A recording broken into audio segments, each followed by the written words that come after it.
আজকের করব রঙের বদলে এই মাটি দিয়ে রং, কিভাবে সেটাই তো দেখাবো, চলো।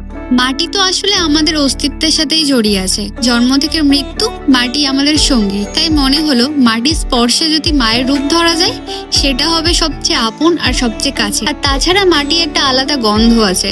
ভিজে মাটির গন্ধ মানে আমার ছোটবেলার স্মৃতি। মনে পড়ে যায় বর্ষায় ছুটির দিনগুলো, ভিজে মাঠ, খালি পায়ে দৌড়ঝাঁপ আর মাটির ঘ্রাণ। আর সেই গন্ধ আজ আবার ফিরে এলো যখন আমি মায়ের প্রতিকৃতিটা শুরু করলাম। তাছাড়া মাটির সাথে কাজ করতে গিয়ে বুঝলাম এটা অনেক কঠিন। রং দিয়ে তো একটু ভুল হলেই পাল্টে দেওয়া যায়, কিন্তু মাটিতে সেটা হয় না। প্রতিটা টান, প্রতিটা ছোঁয়া একটু সাবধানে দিতে হচ্ছিল।